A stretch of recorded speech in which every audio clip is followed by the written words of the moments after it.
Bible learning channel میں ہماری طرف سے آپ سب کو خوش آمدید۔ آئیے عزیزو ہم دعا کریں۔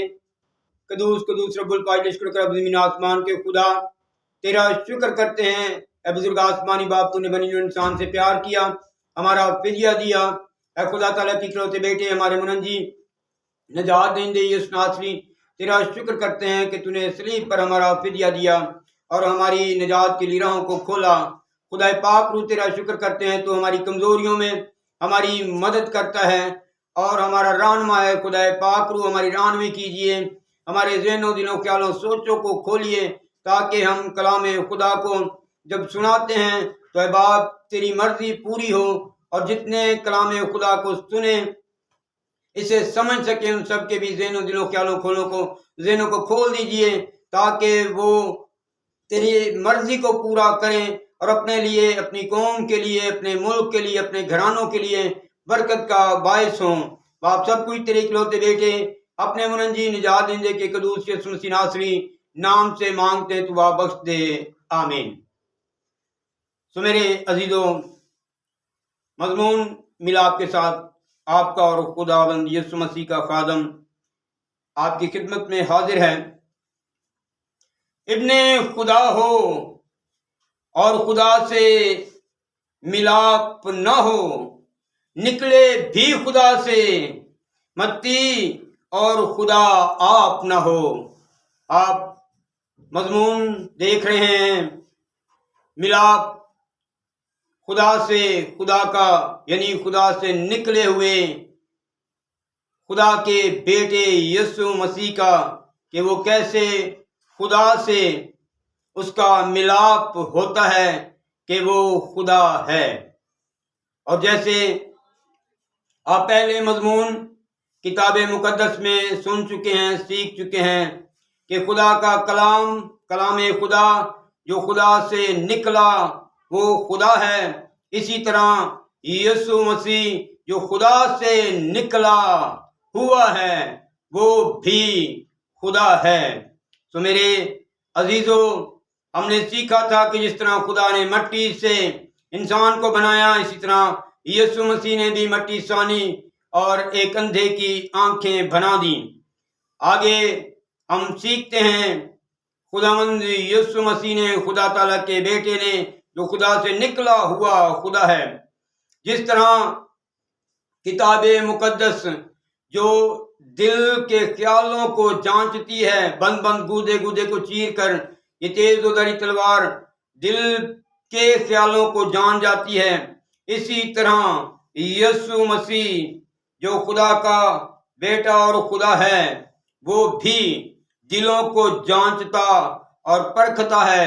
میرے ساتھ حوالے کے ساتھ سیکھیے مکاشفہ اس کا 2 باب اور اس کی 23ویں آیت جب ہم پڑھتے ہیں تو کلام خدا میں یوں لکھا ہے، اور اس کے فرزندوں کو جان سے ماروں گا، اور سب کلیسیوں کو معلوم ہوگا کہ گردوں اور دلوں کا جانچنے والا میں ہی ہوں، اور میں تم میں سے ہر ایک کو اس کے کاموں کے موافق بدلہ دوں گا۔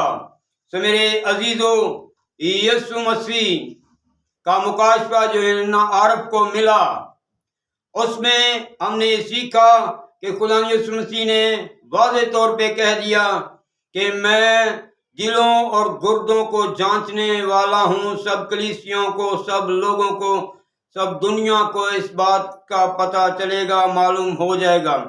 اور اس سے پہلے میں نے ایک مثال بھی آپ کے سامنے رکھی تھی کہ جس وقت ایک عورت یسوع مسیح کے پاؤں دھو رہی تھی، تو جس شمعون کوڑی نے دعوت کی تھی یسوع مسیح کی اپنے گھر کے اندر، تو وہ اپنے دل میں سوچ رہا تھا کہ یہ کیسا نبی ہے، اسے معلوم نہیں۔ تو خداوند یسوع مسیح نے اس کے دل کے خیالات معلوم کر کے اسے سوال کیا۔ تو میرے عزیزو، آگے ہم دیکھیں کہ خداوند یسوع مسیح خدا کا بیٹا جو خدا ہے وہ شفا دیتا ہے، اور خدا بھی شفا دیتا ہے۔ ہم کتاب مقدس کے مضمون میں سیکھ چکے ہیں زبور میں سے لکھا ہے، وہ اپنے کلام کو نازل فرما کر شفا دیتا ہے۔ تو میرے ساتھ دیکھیے مقدس متی رسول کی معرفت لکھی گئی یسوع مسیح کی انجیل مقدس، اس کا 4 باب اور اس کی 23ویں اور 24ویں آیت۔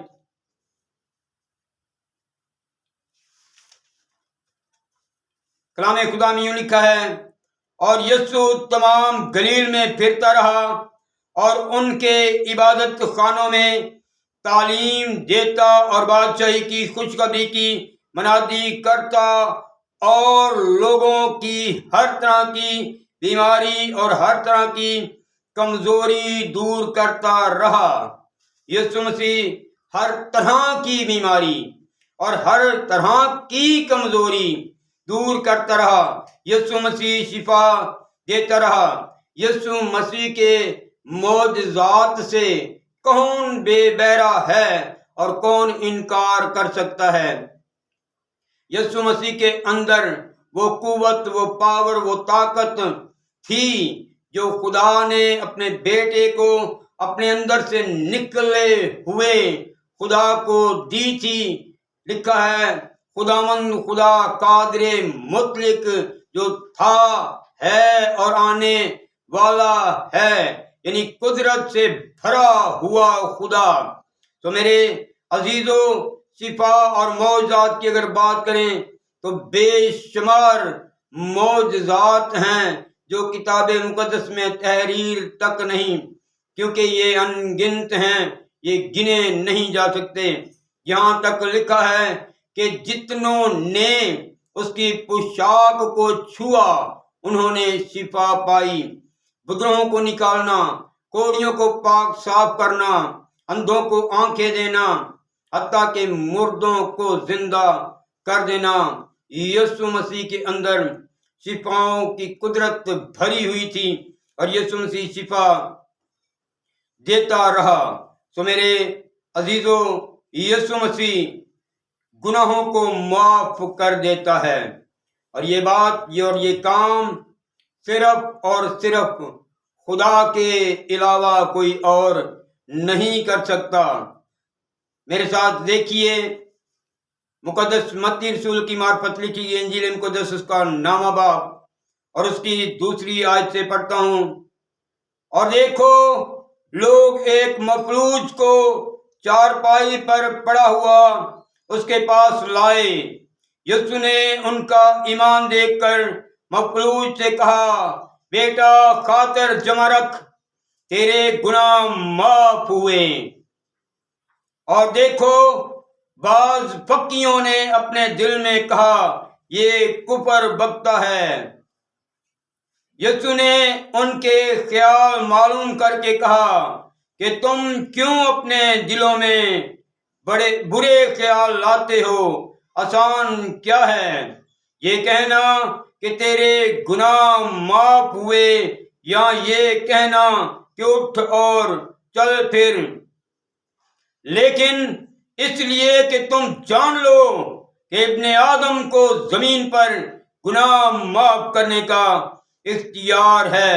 اس نے مفلوج سے کہا، اٹھ، اپنی چارپائی اٹھا اور اپنے گھر چلا جا۔ وہ اٹھ کر اپنے گھر چلا گیا۔ لوگ یہ دیکھ کر ڈر گئے اور خدا کی تمجید کرنے لگے، جس نے آدمیوں کو ایسا اختیار بخشا تھا، کیونکہ یسوع مسیح کامل انسان اور کامل خدا اور خدا کا بیٹا ہے۔ سو میرے عزیزو، فقی فریسی شرح کے عالم جو کتاب مقدس کے استاد اپنے آپ کو سمجھتے تھے، وہ بھی کتاب مقدس کو جان نہیں پائے، کیونکہ وہ تو یسوع مسیح اس کلام کی جو مجسم کلام تھا اور خدا سے نکلا ہوا تھا، ہمیشہ اکثر اس کی مخالفت ہی کرتے رہے، جیسے آج بھی بہت سارے ان پڑھ نہیں بلکہ پڑھے لکھے جہالت میں غرق ہیں، اور وہ خدا کے بیٹے، خدا سے نکلے ہوئے، خدا کی مخالفت کرتے اور سمجھتے نہیں کہ وہ تو خدا سے نکلا ہوا خدا ہے، وہ خدا سے نکلا ہوا کلام مجسم ہوا ہے، وہ تو خدا سے پیدا ہوا خدا کا بیٹا ہے۔ یہ آپ ملاپ جو مضمون سیکھ رہے ہیں، یہ خدا کا یسوع مسیح سے اور کتاب مقدس، یہ تینوں کا ملاپ فی الحال آپ کو سکھا رہے ہیں، سمجھا رہے ہیں کہ کس طرح یسوع مسیح خدا سے خدا کی مانند ملتا اور کتاب مقدس بھی جو خدا ہے اس سے بھی ملاپ، یہ تینوں کا ملاپ آپ کو فی الحال بتا رہے ہیں۔ یسوع مسیح کن کن سے ملتا ہے اور کن کن سے اس کا ملاپ ہو جاتا ہے، یہ تو آپ آگے سیکھتے رہیں گے اور ہم آپ کو کوشش کریں گے کہ سکھائیں۔ پہلے اس مضمون کو مکمل کریں کہ خدا اور یسوع مسیح اور کتاب مقدس کا آپس میں ملاپ کیسا ہے۔ سو میرے عزیزو، اسے غور سے سنیے، سمجھیے، کیونکہ یہ بہت سارے سوالات کا جواب ہے۔ اور میرے عزیز بیٹوں اور بیٹیوں، آپ کلام خدا کو سنتے ہیں، اسے سمجھیں، اور سب سے بڑی بات یہ ہے آپ کی زندگی کے اندر جو تبدیلی اور فائدہ تب ہو سکتا ہے کیونکہ لکھا ہے اس نبوت کی کتاب کو پڑھنے اور سننے اور اس پہ عمل کرنے والا مبارک ہے۔ جب آپ سیکھتے ہیں تو کوشش کریے کہ عمل بھی کیجیے۔ میں نے ایک آیت کہی تھی کہ کام کرو یا کلام کرو، یہ جان کر کرو، یہ سمجھ کر کرو کہ خدا کے لیے کرتے ہو۔ تو میرے عزیزو، اس شعر کے ساتھ مجھے اجازت دیجیے۔ اپنا اور اپنے ساتھ دوسروں کا خیال رکھنا، اپنا اور اپنے ساتھ دوسروں کا خیال رکھنا۔ متی کہے پسند آئے کلام تو ذرا لائک کرنا۔ خدا آپ سب کو برکت بخشے، آمین۔